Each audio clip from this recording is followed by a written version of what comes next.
So,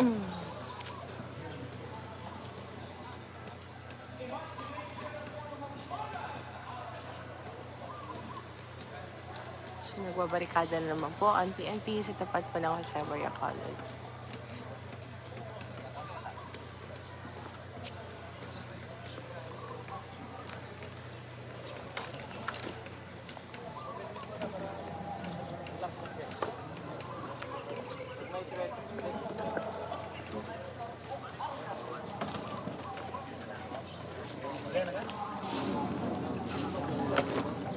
Sure, ano meron?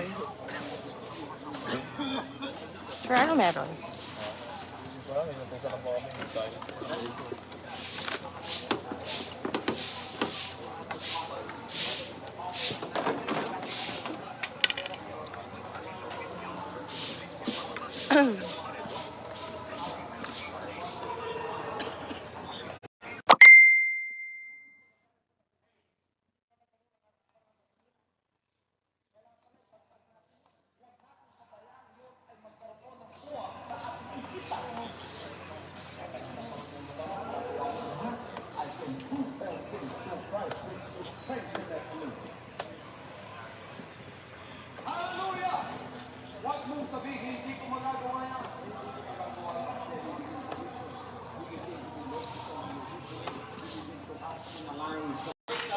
Hello, good morning. This is Attorney Israelito Torion, the legal counsel of the Kingdom of Jesus Christ. We are now in KOJC compound po. We are conducting a press conference so that the people will know as to what is happening now in the KOJC compound. I would like to express my apologies to the media personnel who have been trying to contact me since last night. No, I was unavailable simply because of the fact that so many things are happening here right now.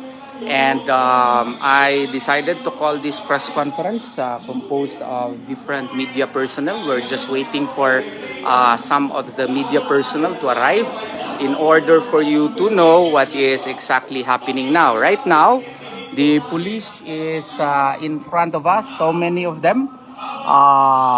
Ang dami po nila ngayon kasi ang balak po nila ay bubumbahin daw nila yung portion daw ng eskwelahan po namin. Kay sa kanila pong palagay ay meron daw bunker daw si Pastor Apollo Sikibuloy sa loob po ng JMC compound.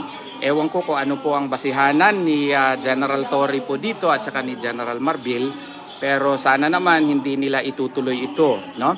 Wala naman silang court order na gawain ito. Ang dala lamang nila ay isang warrant of arrest in the name of Miss Simanes na ang address pa ay sa Pasig City. Sa tingin po namin hindi talaga makatarungan ito kasi po wala po silang authority na in-destroy, bombahin yung porsyon ng JMC po. Eskwelahan po ito, meron na pong klase po bukas. Sana po igalang niya ang sanctity po ng aming eskwelahan at ang premises po ng KOJC. Ayan po, sila po ay nandyan na, marami masyado. Marami din ang nasa loob po ng KOJC compound. Gusto nila ngayon na ipaalis yung mga crane namin.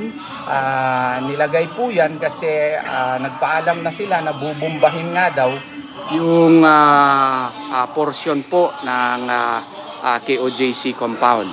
So sa tingin po namin hindi talaga makatarungan ito kasi wala talaga itong legal basis po under the law.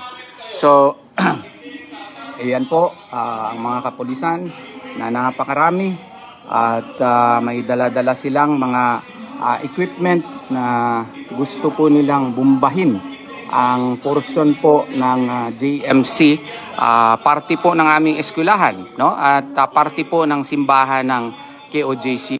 Araw na ito ngayon, pang-tatlong araw na pala, no?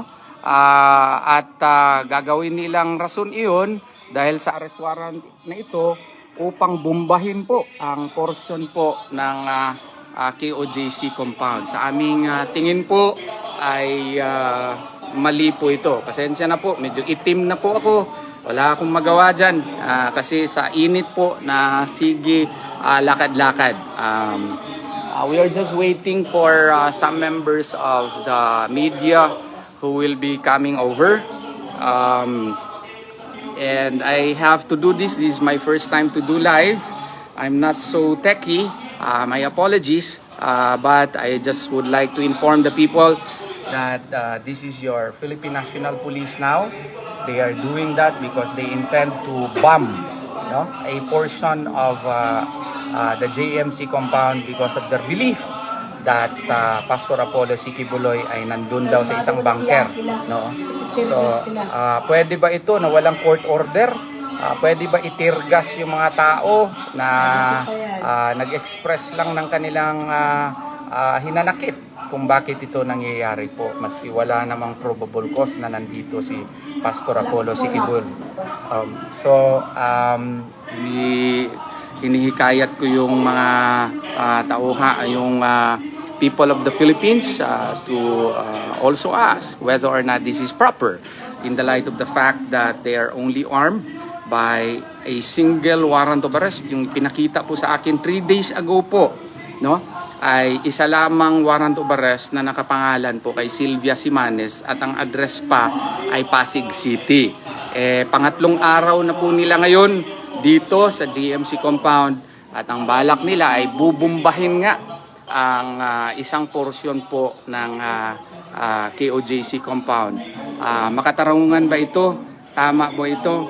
Sa tingin po namin hindi po ito tama dahil sa hindi po pwede na gamitin ang arrest warrant na magstay ka sa lugar na hindi pa pagmamayari ni Pastor Apollo C. Quiboloy. Ang may-ari po ito ay ibang entity. Ang KOJC, Kingdom of Jesus Christ po ang nasa rehistro po ng property po na ito.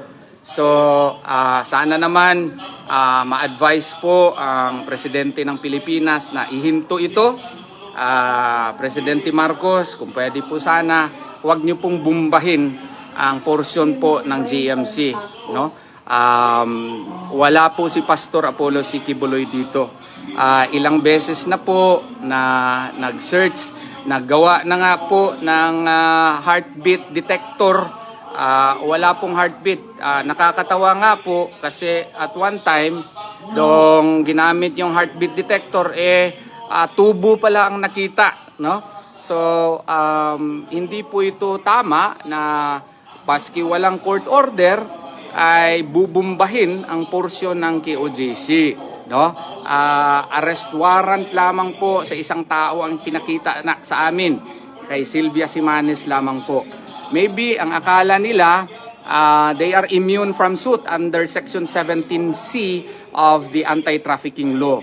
Hindi po yan tama po kasi ang ginawa po nila, nag-serve sila ng warrant of arrest lang po at saka ang pakay po ng arrest warrant ay tao, hindi po paninira ng propriedad ng property na hindi naman pagmamayari ng akusado.